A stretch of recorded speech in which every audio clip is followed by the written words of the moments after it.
Sophia Dorothea Ulrika Alice was born on June 14, 1870, into the family of Prince Frederick of Prussia and Royal Princess Victoria. Sophia came into the world just a few months before the onset of the Franco-Prussian War.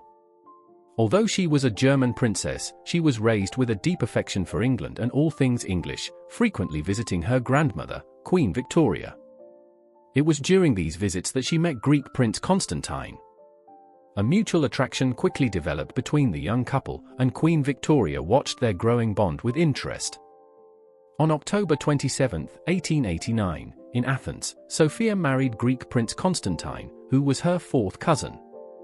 This marriage held great significance for Greece, as it seemed to fulfill a prophecy that Greece would once again achieve greatness and that Constantinople would return to Greek hands if Constantine and Sophia ascended the throne. Even after marriage, the princess remained a Protestant, but living in Greece, she gradually embraced the religion of her new homeland. Following the birth of her first son, George, Sophia decided to convert to Orthodoxy, a decision she shared with her family. The news was warmly received by the Greek royal family and even accepted by her mother, but her brother, Kaiser Wilhelm, and his narrow-minded wife, Augusta Victoria, were vehemently opposed. Augusta threw a fit, and Wilhelm threatened to ban his sister from ever entering Germany again. Despite this, Sophia stood firm in her decision. The Crown Princess of Greece not only converted to Orthodoxy but also mastered the Greek language fluently. By 1896, Sophia and Constantine's family had grown to include 3 children, George, Alexander, and Helen. Later, they had 3 more children.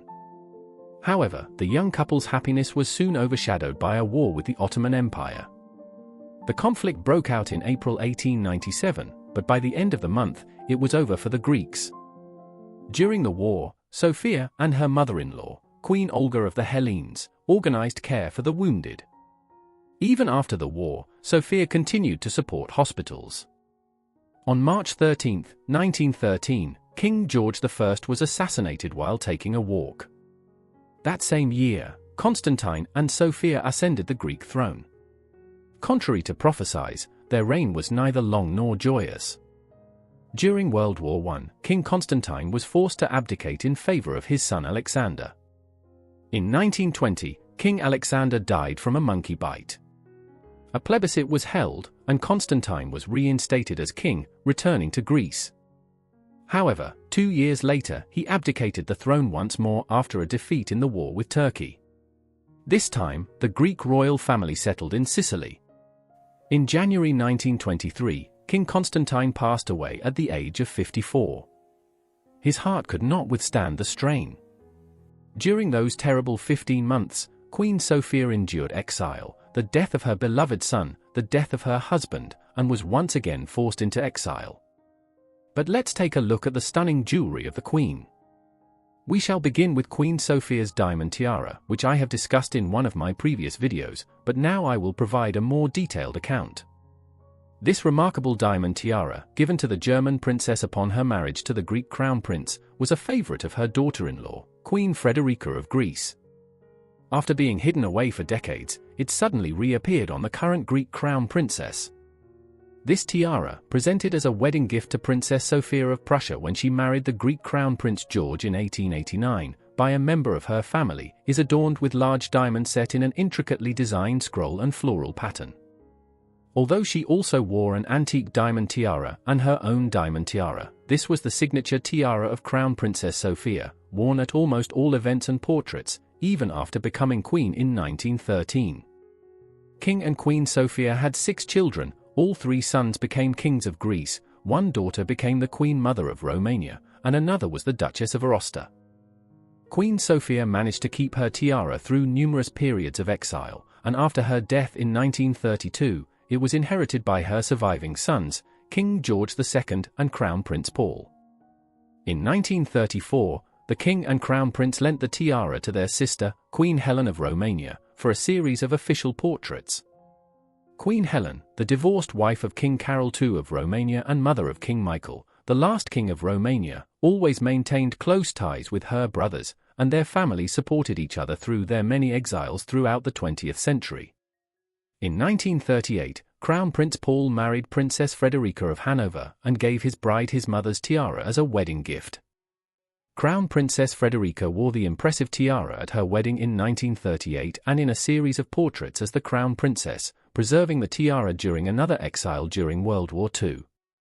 Upon returning to Greece, Queen Sophia's tiara was worn in portraits of King Paul II in 1947, remaining Queen Frederica's primary tiara until the mid-1950s. Just as it had for her mother-in-law, the tiara became Queen Frederica's signature piece, frequently seen in her updos during the 1950s and 1960s. She wore it at various events, and in 1963, Queen Frederica lent the diamond tiara to Queen Ingrid of Denmark. After the Greek royal family was exiled in 1967, Queen Frederica moved to live with her daughter, Queen Sophia of Spain, in Madrid, where she passed away in 1981. The diamond tiara of Queen Sophia was not seen publicly after the 1960s, leading many to believe that King Constantine had sold it during their exile. However, in 2012, Marie Chantal, the wife of Crown Prince Pavlos, appeared wearing Queen Sophia's tiara at a banquet celebrating the Ruby Jubilee of Queen Margrethe II of Denmark. The enormous tiara nearly overwhelmed the petite princess, but the main point of interest was that the jewel remained with the Greek royals. Why it was not worn for so long, and why Queen Anne-Marie never wore it, remains a mystery. Some speculate that Queen Frederica directly bequeathed the tiara to her grandson, Crown Prince Pavlos, similar to how Queen Ingrid of Denmark willed her ruby parure directly to Crown Prince Frederick. Now, let's move on to another stunning piece of jewelry, the pearl brooch of Empress Frederick. This corsage brooch, featuring a richly decorated diamond element with a large round pearl, can be adorned with 1, 3, or 5 suspended pearls.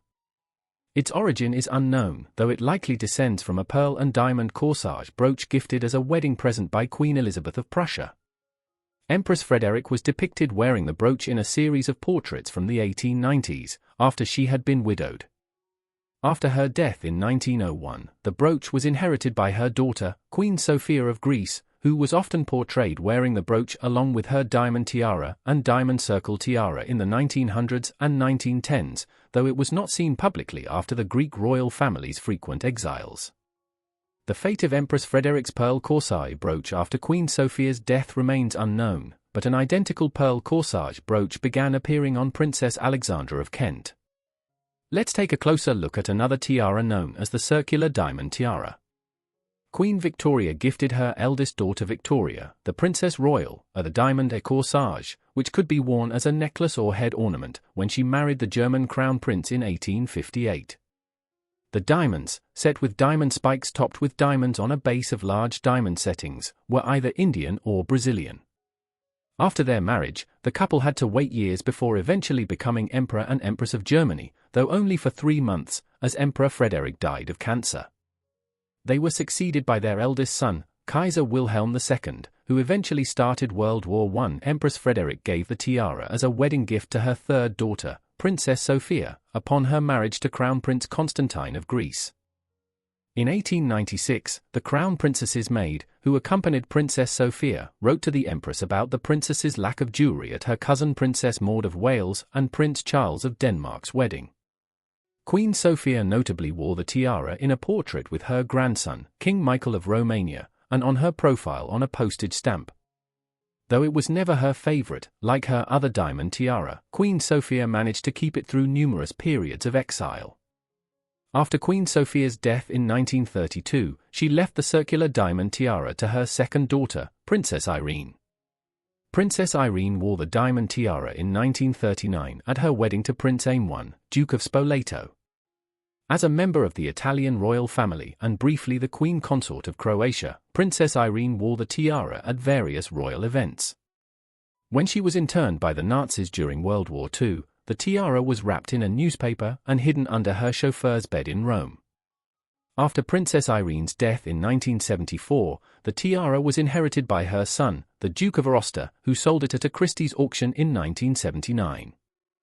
The current whereabouts of the tiara remain unknown. What was your favorite piece of jewelry? Write a comment.